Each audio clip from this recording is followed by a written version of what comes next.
So, hello everybody and welcome.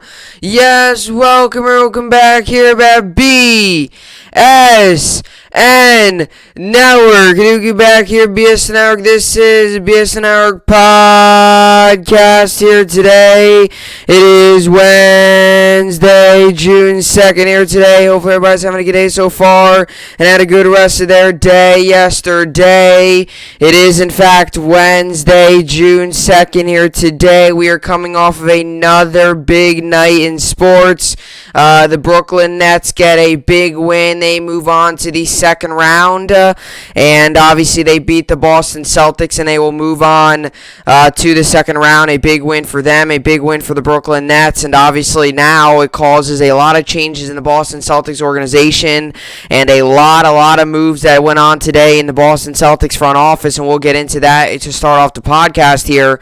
But I mean, the Nets played well last night. We played well from the start. We finished strong. The Celtics, I got to give it to them. They did hang around. It could have been one of those situations where they were just, focused on getting out of there and, just leaving. But, the Celtics, they hung around. And obviously, but at the end of the day, the Nets were the better team. The Nets were the more physical team. And at the end of the day, the Nets were the winners. They win the series in 5 games, 4-1. And obviously, I mean, that's big for the Nets. Now we move on and we go ahead and play the Milwaukee Bucks, which I'm going to be honest, it ain't going to be easy. It's going to be a very good series. It's going to be a very close series. But the Brooklyn Nets have got to come out and they got to play well. They got to play good defense. They got to play good on offense. The Nets have to do a lot of things right in order to beat the Milwaukee Bucks. So hopefully we get the job done there. And Yankees got a big walk-off win yesterday as well. So that was big. Mets lost yesterday. Yankees won yesterday. I mean, just the, a lot of stuff going on in New York sports. Today we got obviously, Mets lost yesterday on a walk-off. Yankees won yesterday on a walk-off. So, a lot of walk-off in baseball. A lot of, big hits, big moments. Clint Frazier with, obviously, the walk-off home run. That was huge. That was pivotal. And it gets us back on the right track. It gets us back, into the win column. And that's obviously big. And, I understand we're still struggling. We're still not where we want to be. But I look at it as, hey, it's a team right now that is still struggling. We're still not quite where we want to be. But, I mean, you still got to look at it and say, you know what, we got the win yesterday, we got the win, and that's all that matters, and now we got to go ahead and look towards, the next game and hope that we can pick up a win there because, now we can continue to try and get some more wins. Now, are we still where we want to be? No, we are not even anywhere close to it, but are we, hopefully this is the sign of something. That's my hope. So Yankees get the win, Nets get the win, Mets lost on a walk-off, Yankees won on a walk-off. The Islanders play today, so that should be fun. A lot of great basketball games on today. We got the Knicks, Atlanta Hawks on today. Knicks fighting for their lives. If the Knicks lose today, they're done. The season is over. If the Knicks win today, they will move on and play Atlanta at home. And if they lose anymore, I mean, as simple as it is. I'm not going to overcomplicate things. I'm not going to sit here and try to give you every scenario. If the Knicks win today, they live to fight another day. If they lose today, their season's done. They're headed into the offseason. That's the simplest way I could put it. That's the most real way I could put it. That's what the Knicks got to do. So if the Knicks want to continue their season today, they got to get a win. If they want to, if they're, is today going to be it? We'll see. Big game for the Knicks, though. It's a big game. Because if the Knicks win today, and they look like the New York Knicks we saw in the regular season, maybe you could start to build some momentum, and then you'll get, then I'll talk about that. But the Knicks got to take care of business today. The Knicks situation they're in, they got to take it game by game. You can't possibly, we got to win all 3, right? Tom Thibodeau should be telling his guys, we got to win 1 game. And then if they win this game, next game, we got to win 1 game. You can't possibly try to focus on all 3 games. The Knicks got to take it game by game. Break it down. 1 game. Break it down by quarter. Break it down by minutes. Break it down. You cannot possibly try and just say, be overwhelmed and be like, oh, we got to win 3 straight games. No, the fans might look at it that way, but the players got to look at it as, we got a game tonight, We got to get the job done. If we get the job done, we head to Atlanta, play again. If we get the job done there, boom, we go back home. And then if you go back home, it's a Game 7. You're home, Game 7 in your own building. It's a big opportunity. But we'll see how it all plays out. Got to focus on tonight's game. Got to get the job done tonight. If you don't, the New York Knicks are going to be headed into the offseason. So we'll see how that plays out. But let's get into the topics for today's podcast. As always, another packed podcast, sports, and it's great. We're great to see sports back. It's great to have sports back, and these are the topics for today's podcast. We got the Celtics front office. The Celtics today have made a lot of moves in their front office. They have decided to made some moves. They decided to make some changes. So Danny Ainge has actually retired from being the president of basketball operations, whatever you want to call it, and he has decided to retire. So he has made the decision to retire. He has made the decision to move on from the Boston Celtics. And Brad Stevens, who was coaching an NBA game less than 24 hours ago, he is now the president of basketball operations for the Boston Celtics. So it's crazy turn of events after last night's game. The past 10 to 12 hours have been crazy for the Boston Celtics. But at the end of the day, Danny Ainge has retired. Brad Stevens has taken over. And, you got to look at it as like a wow. This is just wow. No one was expecting this. No one was expecting it all. The announcers on last night's game were literally talking about, Danny Ainge. The Boston Celtics has got some questions this offseason. Does Danny Ainge go out and strike a big trade? And they were talking about that. And now, look, Danny Ainge is retiring. Brad Stevens is now the president of basketball operations, who was coaching a game last night. So a crazy development, a crazy story. I got to talk about it. I got to get to it. I know I said I was going to talk about the Jets yet today. I'll get to them tomorrow. I do also know this report also came out that Coach K is announcing retirement, which is also very shocking. I will get to that in tomorrow's podcast. That is also just developing. So I will get to that in tomorrow's podcast. Ton of news, ton of stuff to get over. Then for the next topic, we're going to get to Nets move on. The Brooklyn Nets have moved on. I wanted to talk about the series, talk about, our wins and how we did it. And I wanted to preview the Nets versus Bucks series a little bit. I know it's Wednesday. I know their game's on Saturday. But I figured, you know what? Let's talk about it. They move on. They win in 5. And the Brooklyn Nets right now, while they're headed to the second round, the Boston Celtics have had some big management changes less than 24 hours. I find that shocking. Less than 24 hours ago, way less than 24 hours ago by the time I'm recording this, way less than 24 hours ago, Brad Stevens was on the sideline coaching an NBA game. And he is now president of basketball operations. Just think about that for a second. It's wild. And that's what's crazy about sports. It's things that just happen out of the blue, and they happen. It's crazy. So Nets move on. Celtics front office changes. Then we'll put the cherry on top with the New York sports update. As always, talk about it every podcast, give you my game picks, give you my updates. Like I mentioned, Nets, Knicks, Islanders, Mets all on today. Or Islanders actually don't play today. Sorry, Islanders play tomorrow. All that on today. So Nets, Knicks, Mets, Yankees, all on today. Should be exciting. Now, Mets, I believe, actually have an relatively early game today. I think they have one of those YouTube games. So it's on YouTube, or you can get it on YouTube. It's actually pretty cool. So the Nets play today, or no, not the Nets. The Yankees play today. Mets is what I meant to say. Mets play today. Knicks fighting for their season tonight. And the Nets have a day off. We will wait until Saturday for them to get their series going. And the Islanders will play again tomorrow. They are home for that game. Their series tied 1-1 there. They will now turn it over to the Nassau Coliseum. And we'll see if they can get the wins there. But with all that being said, let's get it. This is the BSN podcast, and let's get right into it. So Brad Stevens replaces Danny Ainge as Celtics president of basketball operations, and it's pretty crazy. Tuesday night, which was last night, Brad Stevens was coaching an NBA game. Brad Stevens was on the sideline. Brad Stevens was drawing up plays. He was coaching an NBA team. He was coaching the Boston Celtics. He was coaching a team that was in the playoffs. He was coaching a team that was on the brink of elimination. They did end up getting eliminated. And I'm going to say it for the 10th time this podcast already, and we're only about 10, 11 minutes in. This has happened within 24 hours. Less than 24 hours after last night's game, Brad Stevens is now the president of basketball operations for the Boston Celtics, and Danny Ainge has decided to retire, and Brad Stevens is taking over. Now, I got to admit, and the Nets got the win last night. That's great. I'll get to that in a little bit. But the Nets and the Celtics have had some pretty crazy history.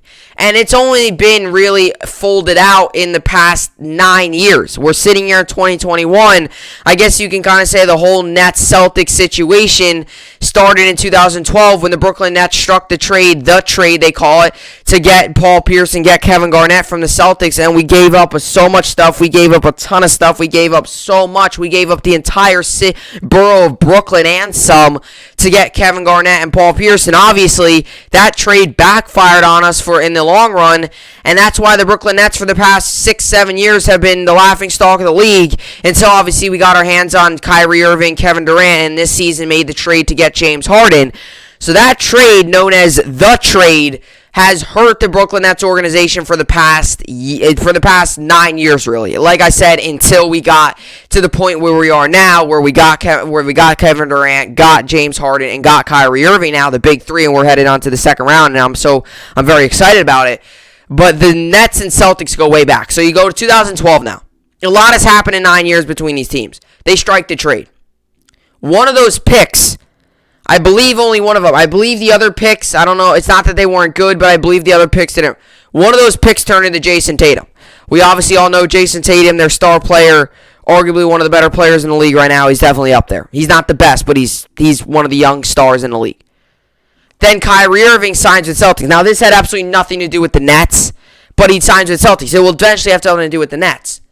So, all these years now, as a Net fan, you see Jason Tatum get picked, and you're like, that could have been our pick, and Jason Tatum has had a great career so far. He's very young. He's only, 3-4 years into his career. And then Kyrie Irving says he's going to re-sign, and then leaves and signs with the Nets. And all of a sudden, Celtics fans hate the Nets, and Celtics fans hate Kyrie. And then obviously you go to the playoffs, Kyrie's on the logo, they're throwing water bottles at him. And that has nothing to do with the Celtics organization, but then you face him in the playoffs, and now the Nets beat the Celtics, and now the Celtics president of basketball operations, Danny Ainge, retires, and now Brad Stevens, who was the coach, is now the president of basketball operations. So I'm not saying the Nets crushed the Celtics, but it's like for that bad trade, that terrible trade that went on a couple years ago in 2012, known as the trade to get Kevin Garnett and get Paul Pierce, that absolutely backfired on us. I remember when the trade was made. I wasn't a big fan of the trade at first. Now, let me mind you, back then I was all about the winning. I was all about it, and I still am, but I was relatively, I was watching it, but I wasn't as smart as I am now. So, you hear, we got Kevin Garnett and Paul Pierce, and you're like, oh my gosh, it's going to be great. And sure enough, it was terrible. And then same thing now, we get rid of them, and then now we have Kevin Durant, Kyrie Irving, and James Harden all together. And then you're standing here, and then now all of a sudden this happens. Now the Nets are not the reason this happened. Obviously, this I'm sure has been in the making. But that's the big storyline. What has gone on to the Boston Celtics? And what I find crazy about this all, and I'll get to more about this story here in a little bit here, or right now actually. What I find the most crazy about this story is the fact that last night the announcers were literally talking about, what is Danny Ainge going to do? What is he going to do with this team? What does he want to do with this team? What is he going to decide to do with this team? What trades will he make? Will he make a coaching move? What is he going to do? Then he comes out and retires, and now Brad Stevens, the president of basketball operations. Now, I'm going to be honest. No, I did not completely jump on the Brad Stevens getting fired bandwagon, but there was a time there in the middle of the season where there was rumblings, there was reports, there was rumors, there was possibilities of Brad Stevens not having a job after the season was over, especially if the Boston Celtics did not make the playoffs and finished, obviously maybe they lost in the play-in, but let's just say you just did not make the playoffs, period, especially if that happened. Okay, there was a possibility, and I said it last night too. And I was watching the game, and I was watching and stuff, and I was talking to some people, and I was watching the game with them, and I was talking, and I was like, I mean, who knows? Brad Stevens, while they were thinking, it was about 3 minutes to go, and you know how it always is in sports. They're always wondering what the other team does. It's, where do we go from here? What do they do now, and all that stuff. And I was saying, like, Brad Stevens, there's a chance he's not the coach next season. And obviously, sure enough, he's not, but I was wrong. He didn't get fired. But there was rumblings about him getting fired. There was rumblings, there was news, there was reports, there was Celtics fans saying they wanted him to get fired, saying that he can't, they didn't want him as the coach. They wanted someone new in here, bring in a fresh face. And sure enough, he is now at an even larger role at the president of basketball operations. Now, what is a larger role? Head coach or basketball operations? Now, the head coach gets more attention than the president of basketball operations, but Danny Ainge is a pretty big name throughout the league. And I mean, this is a guy who has made some moves. He struck some deals. He's the guy that's, really formed this team together. So it is surprising. And what's really the question now is who in the world do they hire as their next coach? Who is the Boston Celtics' next head coach? That's the real question. Now, I am hearing that Jason Kidd is a possible contender, and Lloyd Pierce, who was the Hawks head coach who got fired in the middle of this year, is also a contender. Now, that's 2 coaches. They will probably interview upwards to 9 to 10 coaches. You know how it works. I'm a Jets fan. I see it all the time. Hopefully Robert Saleh is here for a long time. I believe he will. That's besides the point, though. But you know how it works, 9 to 10 coaches, you'll interview all of them. If you like the one guy, you might bring him in for another interview, and you break it down. It's almost like a bracket. It's like, one by one, and all of a sudden you get down to about 1 or 2 coaches, and as a group, as a team, whatever you want to call it, front office ends up deciding on who they believe is the best guy. That's the big question, who's going to be the head coach. But I'm just shocked that Brad Stevens is going into a bigger role. I would have assumed if Danny Ainge retires, you would assume maybe they would just clear house and start over.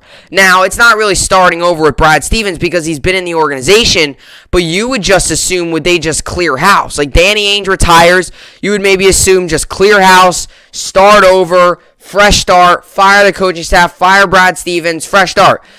And that might have been it. Whether they liked Brad Stevens or not, they might have just, I'm surprised that they could have just, just went out there. Now, does Brad Stevens kind of seem like a kind of a just an out of the middle of nowhere, just a placement like a filler at basketball operations? I don't really think so, because president of basketball operations is a big deal. I mean, if you're not good at your job, you're gonna get fired. You're gonna leave. You're not gonna do successful. So I wouldn't say they would just be like, oh, Brad Stevens want to do this. I'm sure this has been in the making. I'm sure it has.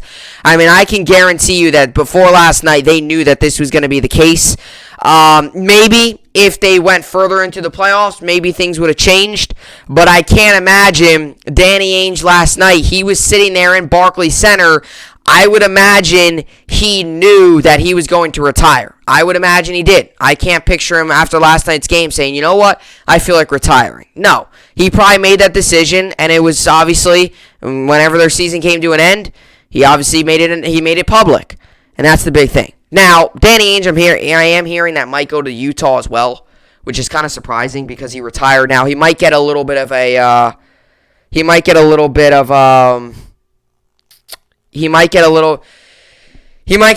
like a lower role, not president of basketball operations, not a GM, definitely not like someone big like a coach, but he might be like an assistant or like a player personnel assistant or someone like that, a director of some sort. He might be in such a weird role. It might be just one of those things. But like I said, this just happened. I mean, it's happened for a little bit here, but still developing. Just because that's a rumor doesn't mean that's going to be the case. But the question is, where do the Celtics go now?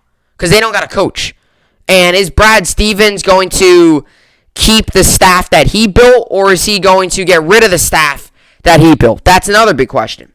Because Stevens obviously might think that, oh, that staff worked. I like that staff. They were, obviously I coached with that staff. Those were my guys. But if you bring in a new coach, that might not be that new coach's guys. And another thing is where do the players go from here? What is Stevens' plan? What is Brad Stevens' GM? What is their plan? Danny Ainge's plan was obviously to try to build a finals contender. He went out, got Kyrie. He went out, obviously drafted Tatum. He went out and did all these things. So obviously that was his plan.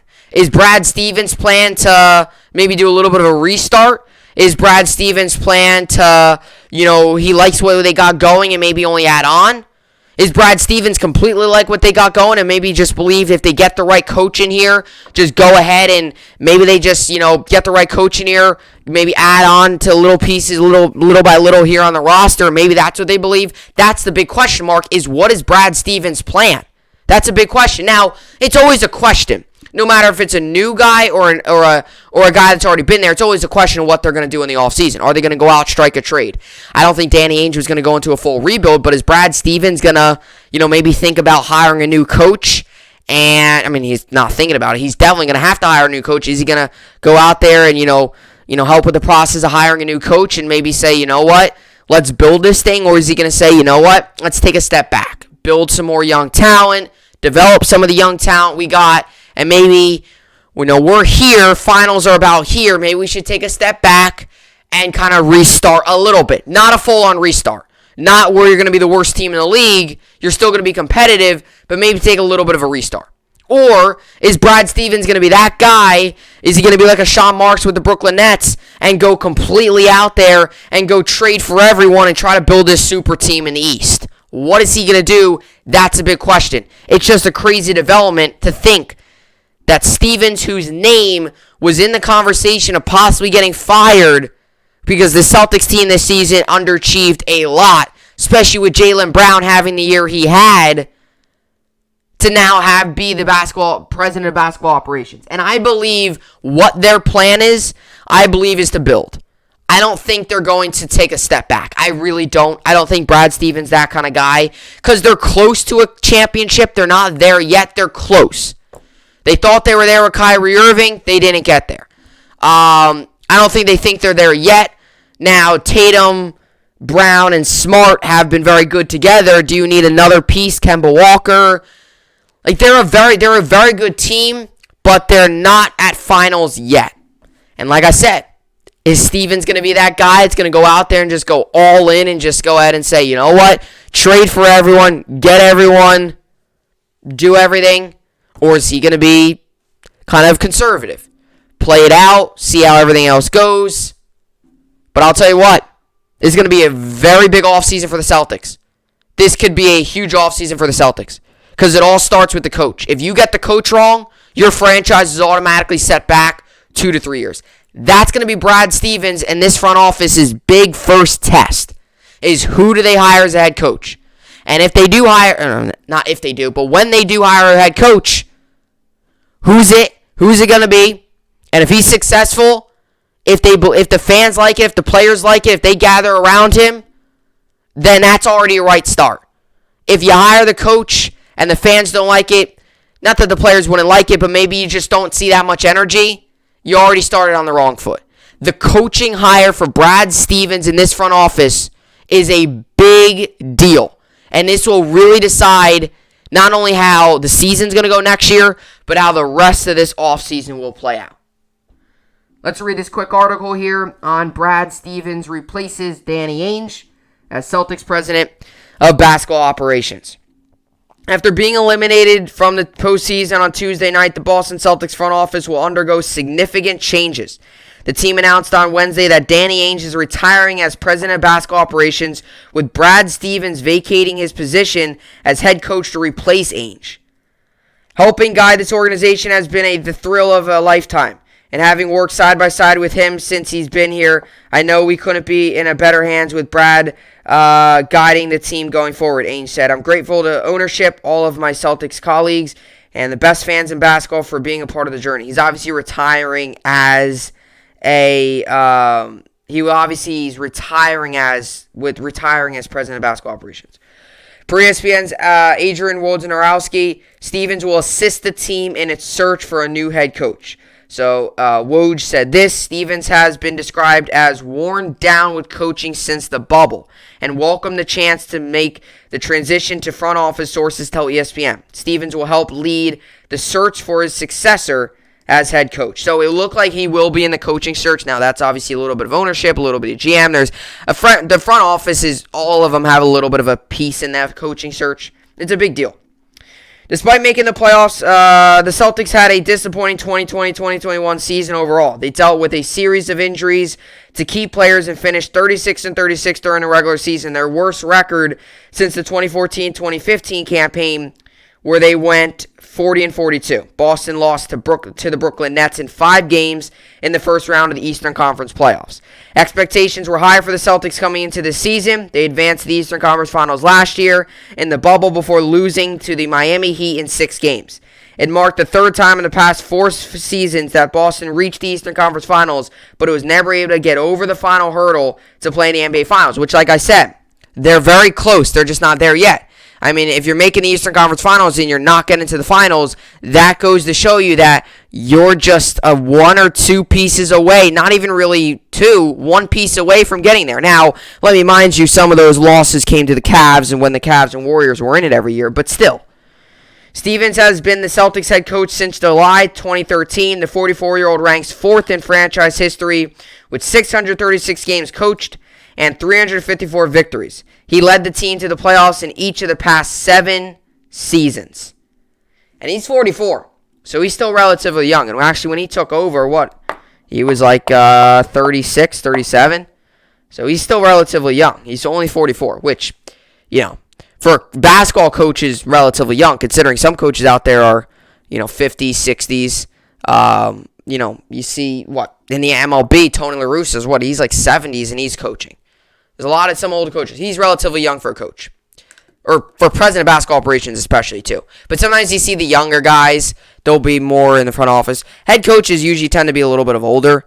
But it definitely surprising. And like I said, what is Brad Stevens' plan going to be? That's a big question. That's something that's, you'll just have to see how it all plays out. So let's see here. I also wanted to read this. I want to also read this little thing here. This is another thing. Celtics still haunted by Kyrie curse into one of the NBA's most strenuous relationships and its ongoing ramifications. This is the truth, though. I mean, the Celtics and Nets and Kyrie have had some interesting situations go on there. Let's see. Let's see. Is there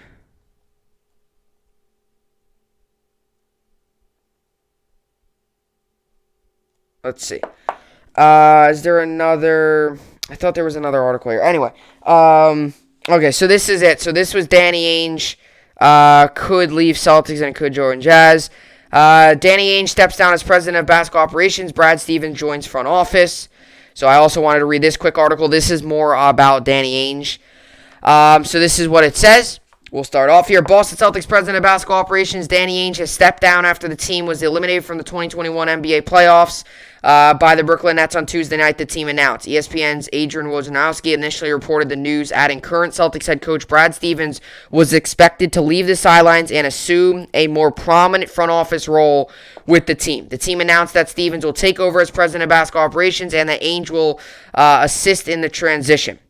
Chris Mannix of Sports Illustrated reported the Utah Jazz are a possible landing spot for Ainge and that the franchise had been seen as a potential next step.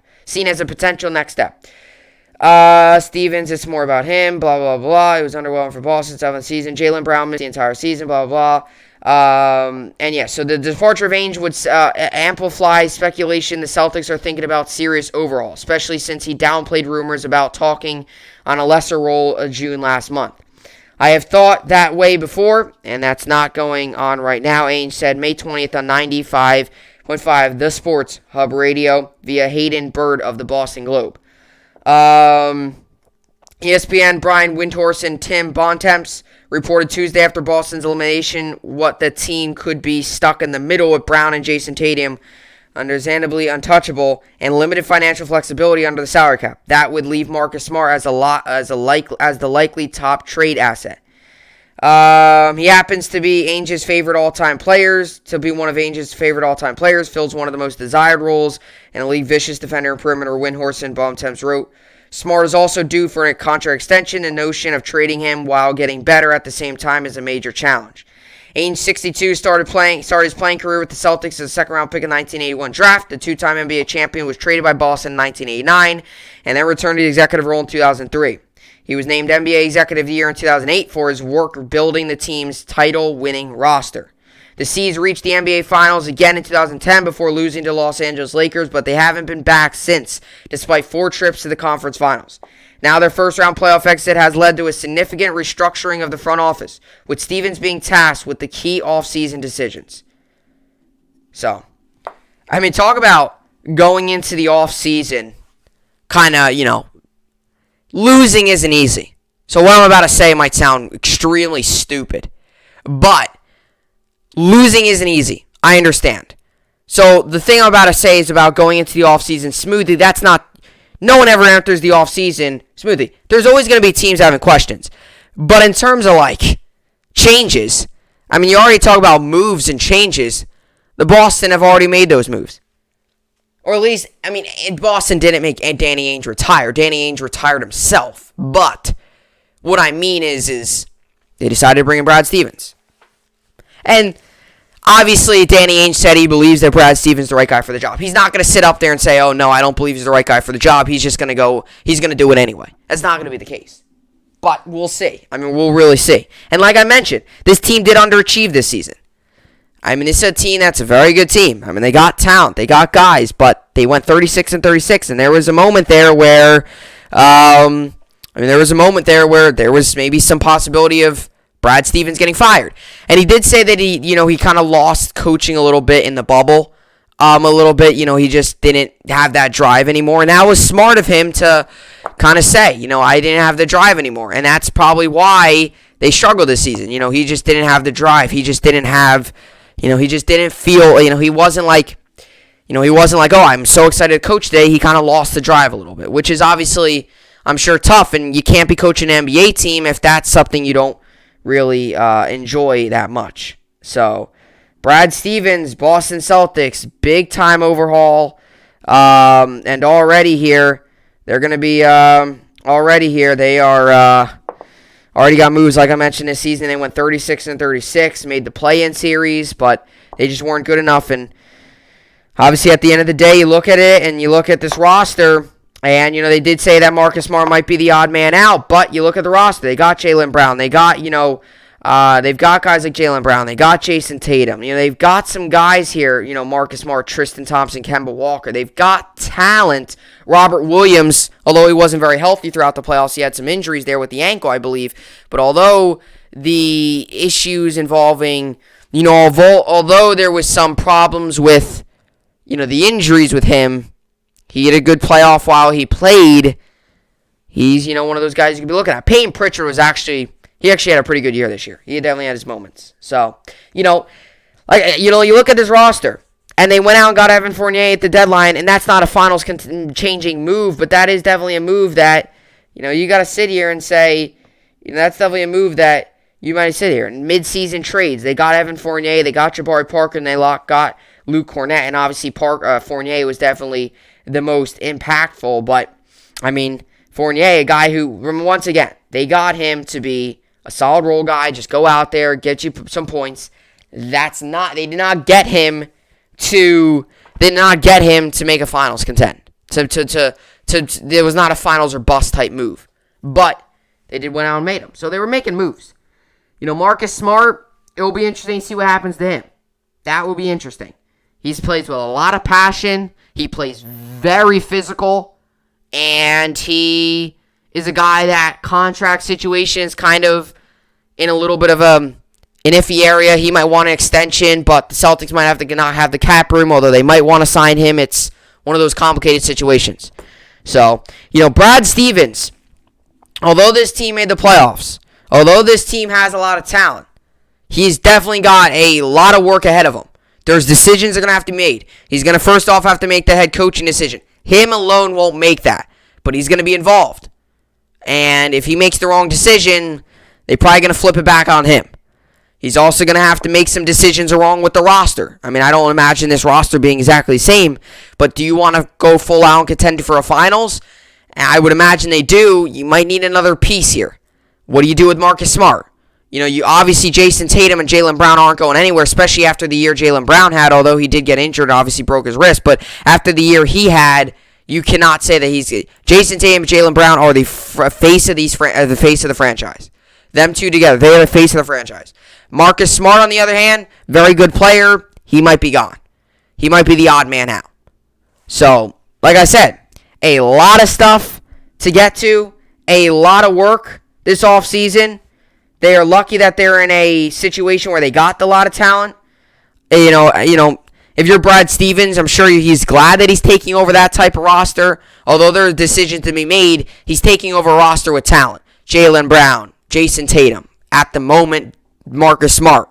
Could he be on another team next season? That's a real possibility. We will see how it all plays out, but some big front office changes coming from the Boston Celtics. All right, so coming up next here, we're going to get on to the Nets. The Brooklyn Nets have moved on to the second round, and they will meet with the Milwaukee Bucks. The number 2 seed Brooklyn Nets will move on and play the Milwaukee Bucks, who is the 3 seed. And, I mean, this is a series that I did not see coming. I'm sure some other people might have not saw it coming. Some people might, but I was wrong about the Bucks. They have had a good playoff so far. They obviously swept the Heat, but the Brooklyn Nets and the Milwaukee Bucks will meet in the Eastern Conference semifinals and the second round. We'll see how it all plays out. I wanted to talk about the Nets moving on and give you a little preview for the series coming up. Whoops, my Kevin Durant fell off there. Alrighty, so we welcome you back here. And so we will get to the Brooklyn Nets here. My Durant little bobblehead here. I got the cords that's plugged into the computer, or not the computer, but the camera and stuff.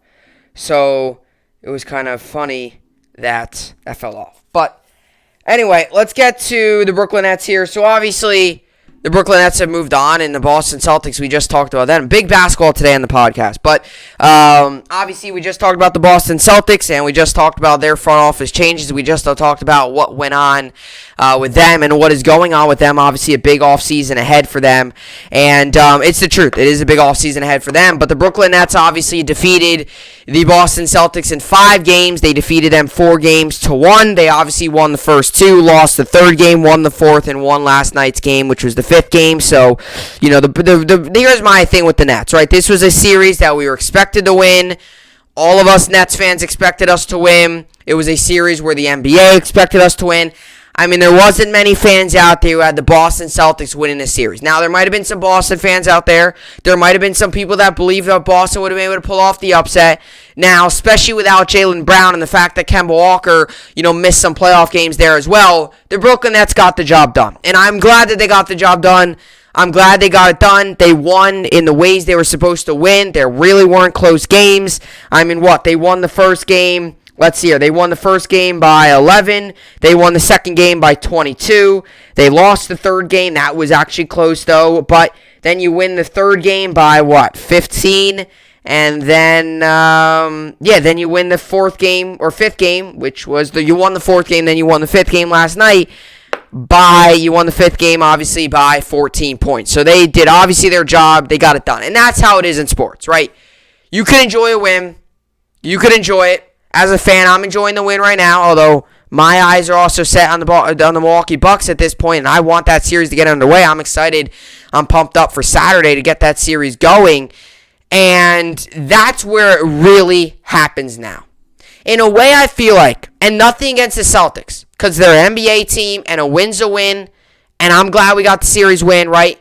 But it's time to move on. This series is in the hindsight. Last night's game, that should already be out of the Nets player systems. I'm talking about it today, but I'm also going to preview the Bucks series.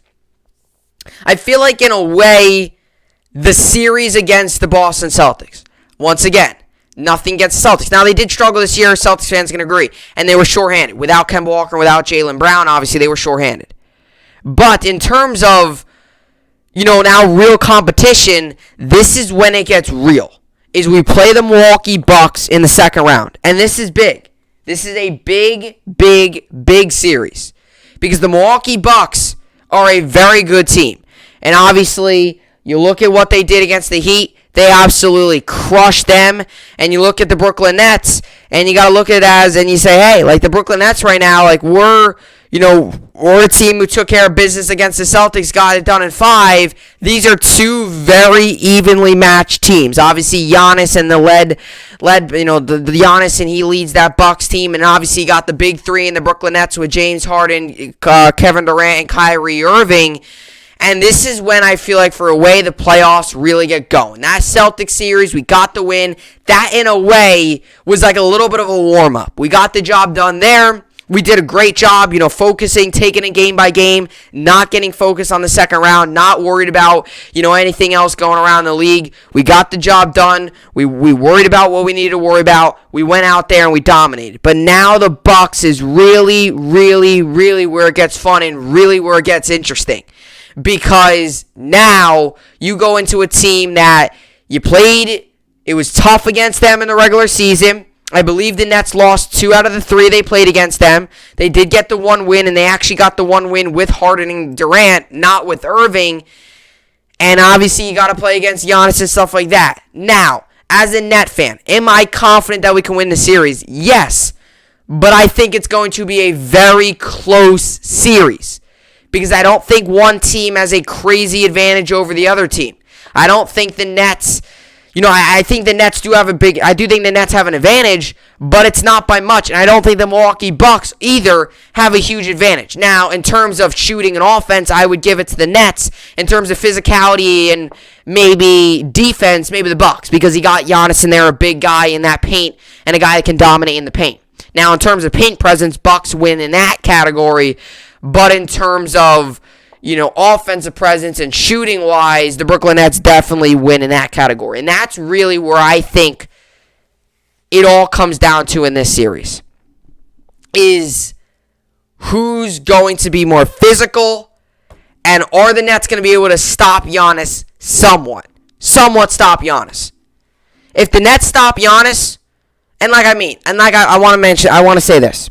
I don't mean stop Giannis where he's not doing anything, he's getting dominated. I don't mean that. Giannis will probably have a pretty solid series. Okay, he will. He's the star of the team. He's not going to play terrible. I can't picture it. No matter what team he's going up against. He's Giannis. He's one of the better players in the league. He's a good player. He'll find ways to score. He's going to do it. Whether he's going up against the best center in the league, whether he's going up against the smallest player in the league, he's going to find ways to score. He's going to find ways to get points. So I don't mean stop Giannis where we got to shut him down completely. That's just not going to happen. But I mean, don't let him put up 30, 35 points and 15 rebounds a night. That's what I mean. Maybe 15 to 20 to 25 points and maybe, 9, 10 rebounds. But don't let him let up. Don't let him have 30, 10, 9, 39 points and 15 rebounds. That's not going to help you at all. And it will be interesting to see how the Brooklyn Nets approach this in terms of who they put out there. Because to start the series, against Boston bigs aren't very scary. You do got Tristan Thompson, and he's physical. He could shoot, but, he can't shoot. He can hit the layup. He can get in the paint. He can rebound. He's your typical big. He's nothing scary, but he's not bad. He's your typical big. He's not anything special. He's not Nikola Jokic. He's not Giannis. He's Tristan Thompson. He's your typical big that can rebound and, get some putbacks. And the Nets did a fairly good job of stopping him. Now, let me tell you, like I said, is he the best big man in the league? No, but still, they did a good job of stopping him. And the Nets rolled out against Boston. They rolled out that starting lineup of, I could actually show you. Let me show you the Game 5 starting lineup because this is the newest. I believe we rolled out the same lineup. But we rolled out the lineup of Kevin Durant, Blake Griffin, Joe Harris, Kyrie Irving, and James Harden. Now, I do believe that if I'm remembering correctly, Bruce Brown might have been in the starting lineup for one of these games. Blake Griffin, okay, maybe not then. Maybe I was wrong. Let's see here. No, okay, so they're rolling out that same lineup. Now, Bruce Brown, let's see here. Okay, so Bruce Brown wasn't in starting lineup at all. Bruce Brown's been coming off the bench, and he's been very good coming off the bench. Okay, so the same lineup for the Brooklyn Nets this entire playoff series has been has been Blake Griffin, the big three, Kyrie Irving, Kevin Durant, James Harden, and then Joe Harris. That has been the main starters, the main guys. And they've done a good job.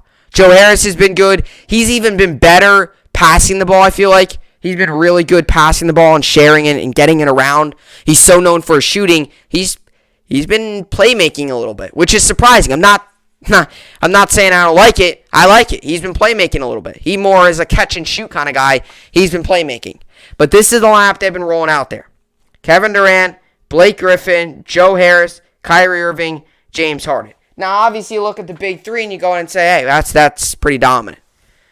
Joe Harris, a shooter right there. Now, this is the real question, is what are the Nets going to do to stop Giannis? What are they going to try to do?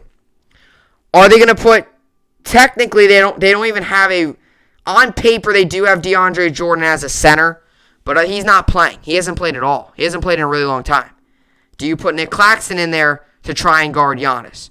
What did the Nets do to try and guard Giannis? Now, I don't think they should put DeAndre Jordan in. Maybe they do, and we'll see how it plays out.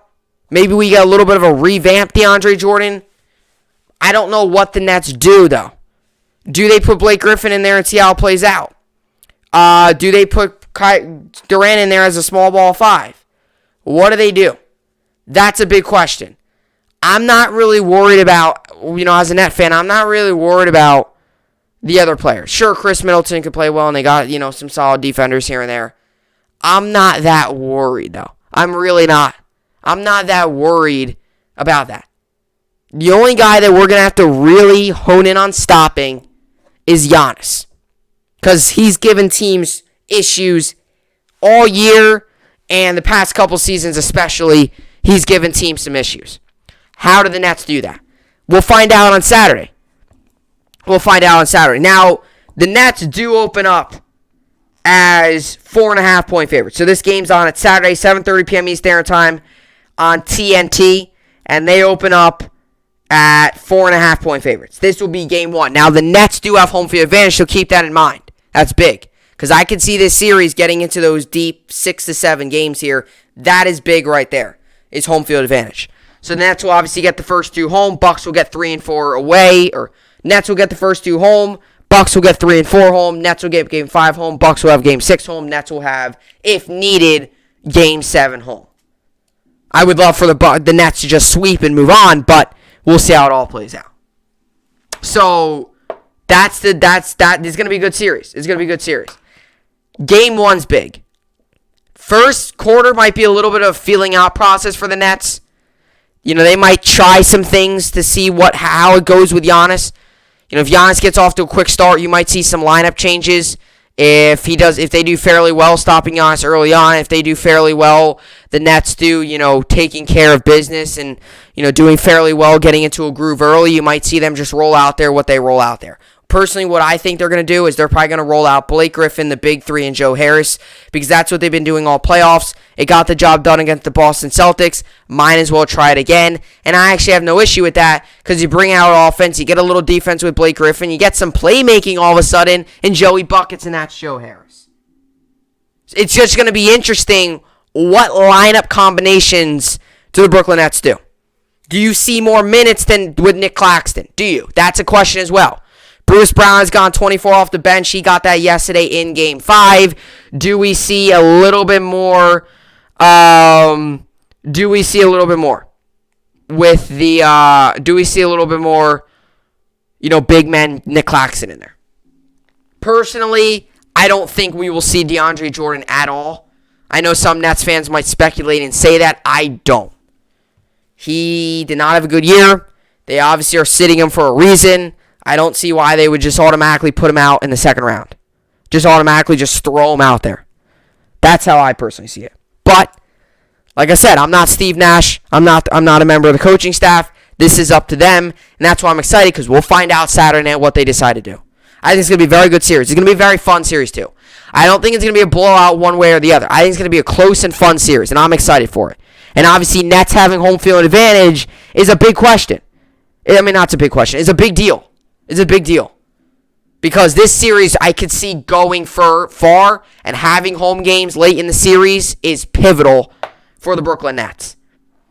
So, we got the job done against the Celtics, and like I mentioned, it was great. It was a good performance. We went out there, got the job done in 5, all that good stuff. But now it's time to focus up. Now it's time to really get on our A game and go out there and try to defeat the Milwaukee Bucks. And I think the Nets have the team to do it. So we'll see how it all plays out. Game 1 Saturday night on TNT of that series. This will be, I believe, the first second-round series. And we're also getting news that Joel Embiid has a partially torn meniscus. Or, I'm sorry, a small tear in the meniscus. So it doesn't look like it's too bad. I mean, it's a little tear, but that could be big. Has a small tear in his right meniscus and is considered day-to-day. So that could get interesting actually now. Because now all of a sudden, Game 5 tonight, you obviously play tonight. Now all of a sudden, do the Wizards take another? And do they force a Game 6? They're obviously on the road. Do they force a Game 6 and come home?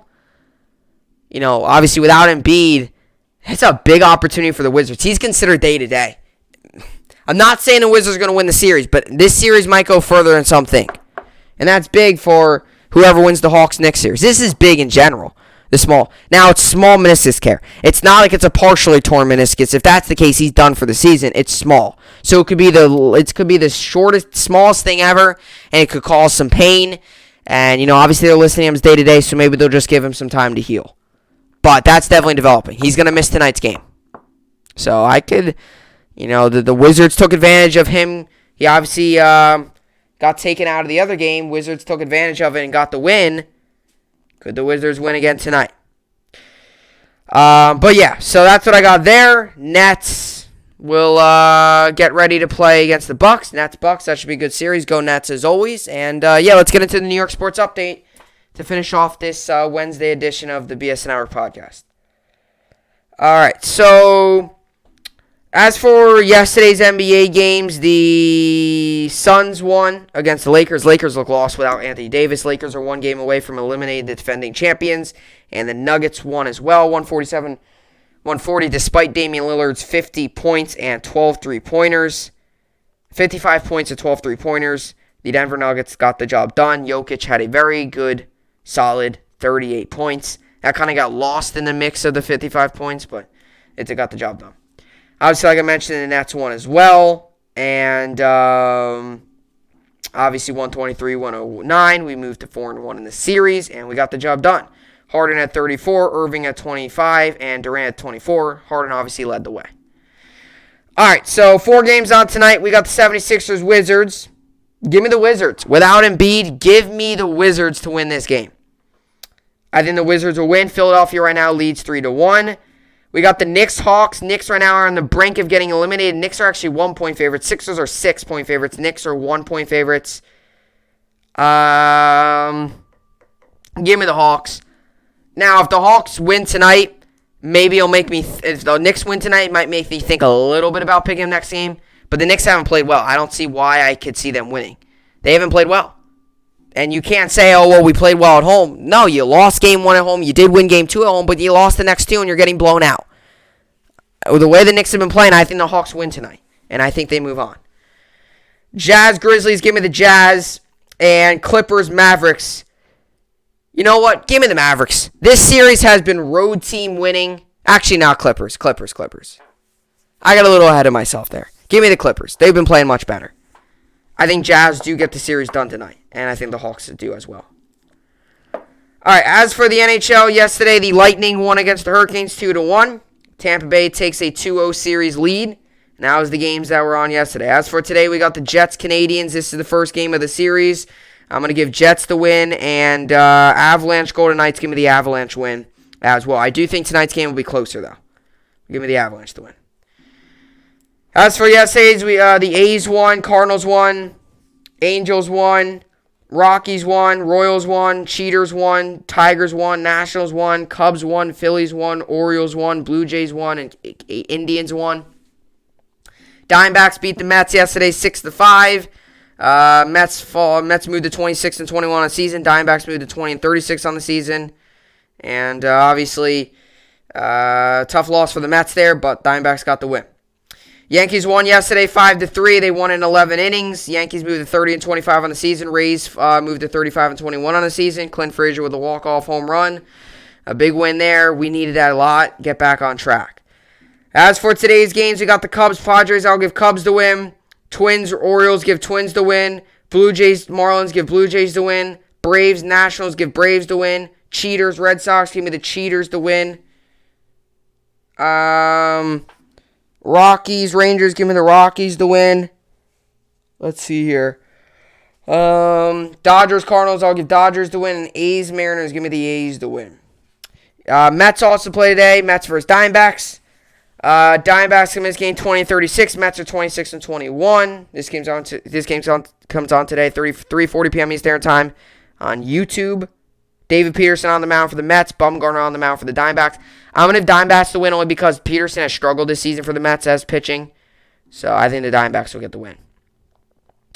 As for the Yankees play today. They come in this game 30-25. Rays come in this game 35-21.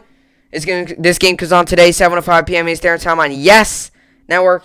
Tampa Bay's got McCallahan on the mound, 2-0 with a 3.29 ERA. And the Yankees got Jordan Montgomery on the mound. He's 2-1 with a 4.22 ERA. The over-under is 8.5 for this game. Let's look at the numbers here. 65% of people will have the Rays winning. Although the Yankees got a win tonight, show me you can win a consistent amount, and then I'll give you the win. I think the Rays do win tonight. I think Monty pitches well, but Yankees bats still got to get going. I know we got the win last night. Let's see how many hits did we have. We had 6 hits last night, which is still not that much, but I know we got the win last night. I know we got a walk-off, but we still got to consistently try to find ways to win. Personally, that's how I see it. And then, that stupid second base rule is so bad. I mean, I know how it feels, Rays fans, believe me, to have that. It is such a dumb rule. It just doesn't make sense. It just doesn't make sense. Alrighty, so their game got postponed. Really? Alright, so we got an interesting development. Some of these games here got postponed, which means I got to make a move there. Alrighty. So today I've got going gotta tell you the score first. I'm currently winning in fantasy baseball 121-77. And today I've got going Will Smith, Matt Olson, Jake Cronenworth, Austin Riley, Marcus Semien, Carlos Correa, Alex Bregman, Austin Meadows, Dylan Carlson, and Will Margot, Josh Rojas, and Yadier Molina. And I've got, I did have Eflin on the mound, although their game got postponed. It looks like their game got postponed. So I got no one on the mound today. He wasn't going to be on the mound, but I got no one on the mound today, other than if he got relievers and stuff like that. So that's that. And, that's what I got for fantasy baseball. Fantasy baseball, going pretty well, although there's some postponements. I guess weather-wise, I don't see why it would be anything else. Yeah. So, I got this here. It's the playoff bracket from last year for the MLB. I had the Yankees, I think. No, I had the Dodgers, I think. I don't know what I had. I think I had the Yankees. Because I did like a what should happen and then what I want to happen, I think. I had the Yankees winning is what I wanted to happen. Hopefully the playoffs this year for baseball are a little bit more normal. I know they're still, in a way, they're still kind of doing things, but we'll see how everything plays out. Alrighty. Anyway, that's what I got on the podcast today. Mets, Yankees play today. Knicks play today. And I see the Knicks. The Knicks should go into the games with the mindset of winning, we're in. Almost one of those things. Like, you lose, your season's done. Winning, we're in. And the Hawks should too. Because the Hawks, you can't get lazy and all of a sudden be like, oh, yeah, we'll get the win. You lose, and all of a sudden you lose again, and all of a sudden you realize, wow, we're in a Game 7. So, sometimes they say in sports, the hardest game to win is the series clincher. That's what they say is the hardest. because you're so close. And the other team, when they realize their back's against the wall, they're going to put they're going to put everything on the line. Like that, if it's a game 4, let's just say you're going for the sweep, and that game 4, the Wizards did it. They're going to go everything out there. They're just going to full on be aggressive and push everything. They're going to do it. They can do everything they can. So, and sometimes you get off balance early, and all of a sudden you don't win, and all of a sudden the other team's got the momentum, and boom, just like that, the series is tied or something. So, the Hawks got to take care of business, and if they do, they will await the winner of the 76ers-Wizards series, which all of a sudden got slightly interesting. Now, am I saying the Sixers are going to win? Probably they will win. But it might not be in 5. It actually might be 6. Maybe they force a game 7. Who knows? I do still think the Sixers will win. I think it all depends on whenever Embiid comes back. If they win it and Embiid's not back for the second round series, things get really interesting then. Because I think the Hawks are capable, or the Knicks. I'm not doubting the Knicks, but it's going to be hard. It's going to be extremely hard to come back from 3-1. Coming back from anything. If it's like a 3-2 series lead, it's hard because then you got to win 2 straight. Like the Knicks got to win 3 games. If they don't, and that might sound like, all we have to do is just win 3 games. It's not that easy. It's very difficult, especially the way the Knicks played. Julius Randle, RJ Barrett, they got to step up tonight if they want to win. And as me, I'm a Net fan, so we'll wait till Saturday to get the second round series going. But yeah, I'll do it for the podcast here today. Another good podcast in the books. Hopefully you all enjoyed it. I will see you all back here tomorrow. Hope you enjoyed it, and thanks for watching.